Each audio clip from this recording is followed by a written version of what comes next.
Queridos hermanos y hermanas, buenos días.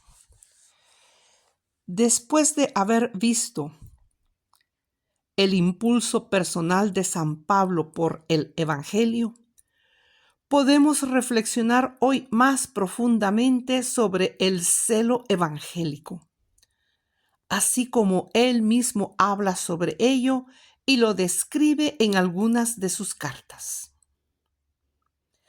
En virtud de su propia experiencia, Pablo no ignora el peligro de un celo distorsionado, orientado en una dirección equivocada.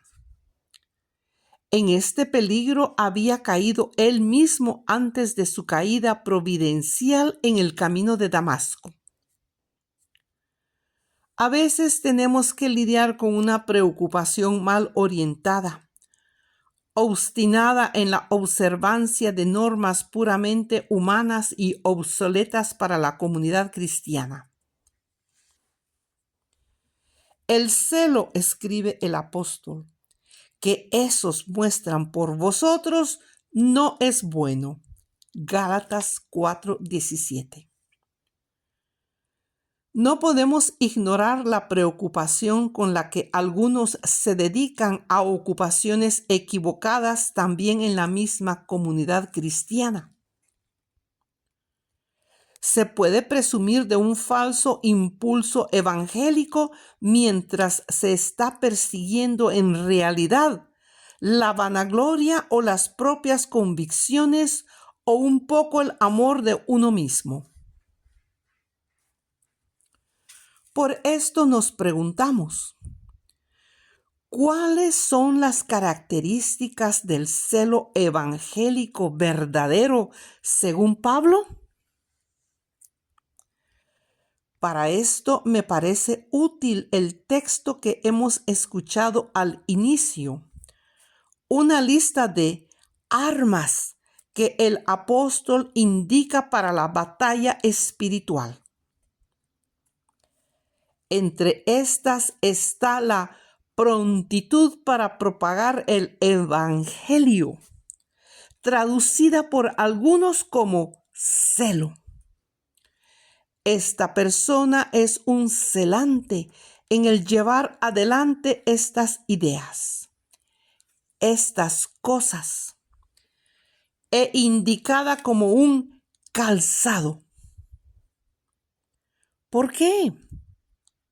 ¿Por qué el impulso por el evangelio está vinculado a lo que se pone en los pies?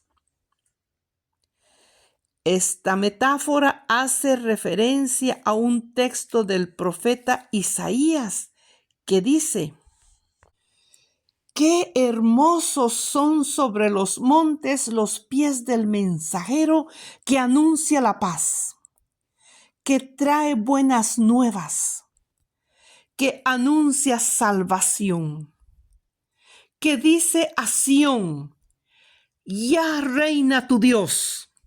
52:7. También aquí encontramos la referencia a los pies de un anunciador de buenas noticias. ¿Por qué? Porque quien va a anunciar debe moverse, debe caminar.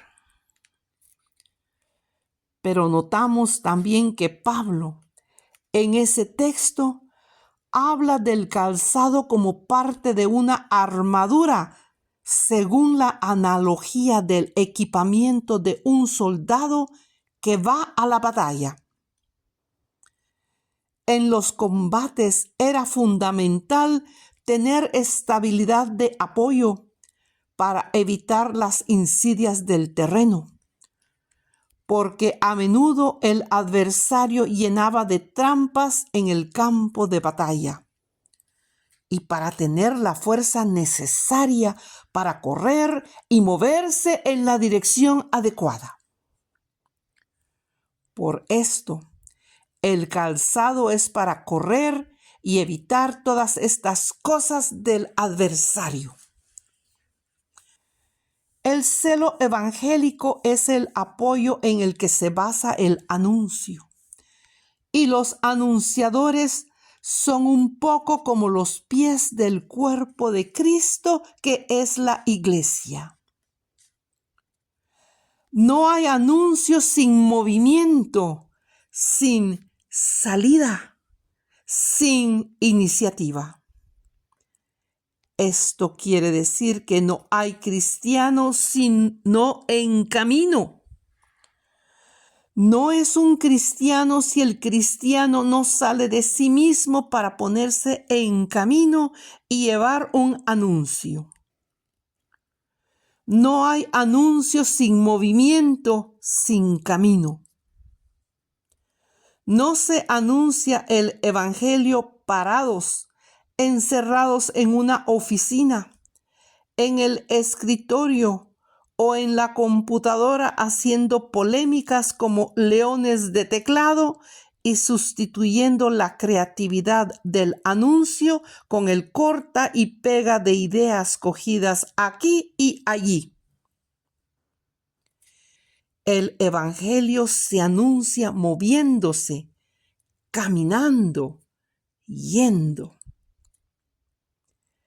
El término usado por Pablo para indicar el calzado de quien lleva el evangelio es una palabra griega que denota prontitud, preparación, alacridad.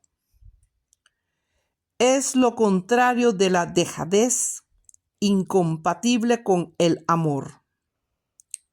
De hecho, en otra Pablo dice, con un celo sin negligencia, con espíritu fervoroso, sirviendo al Señor. Romanos 12:11. Esta actitud era lo que se pedía en el libro del Éxodo para celebrar el sacrificio de la liberación pascual. Así lo habéis de comer, ceñidas vuestras cinturas, calzados vuestros pies, y el bastón en vuestra mano, y lo comeréis deprisa. Es Pascua de Yahvé. Yo pasaré esta noche.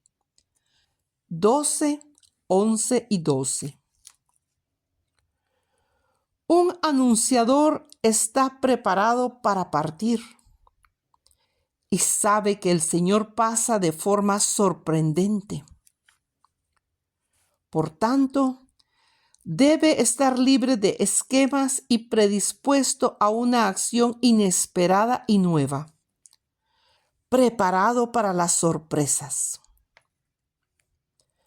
Quien anuncia el evangelio no puede estar fosilizado en jaulas de plausibilidad o en el siempre se ha hecho así, sino que debe estar preparado para seguir una sabiduría que no es de este mundo.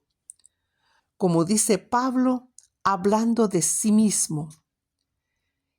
Y mi palabra y mi predicación no tuvieron nada de los persuasivos discursos de la sabiduría, sino que fueron una demostración del Espíritu y del poder para que vuestra fe se fundase. No en sabiduría de hombres, sino en el poder de Dios. Primera de Corintios 2, 4 y 5.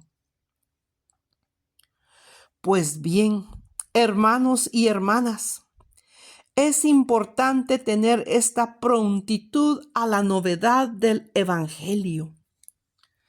Esta actitud que es un impulso, un tomar la iniciativa, un ir el primero. Es un no dejarse escapar las ocasiones para promulgar el anuncio del Evangelio de paz. Esa paz que Cristo sabe dar más y mejor de como la da el mundo. Y por esto os exhorto a ser evangelizadores que se mueven sin miedo, que van adelante para llevar la belleza de Jesús, para llevar la novedad de Jesús que cambia todo. Sí, Padre, cambia el calendario porque ahora nosotros contamos los años antes de Jesús. Pero también cambia el corazón. ¿Y tú estás dispuesto a dejar que Jesús te cambie el corazón? ¿O eres tú un cristiano tibio que no se mueve? Piensa un poco. ¿Eres tú un entusiasta de Jesús? ¿Vas adelante? Piensa un poco.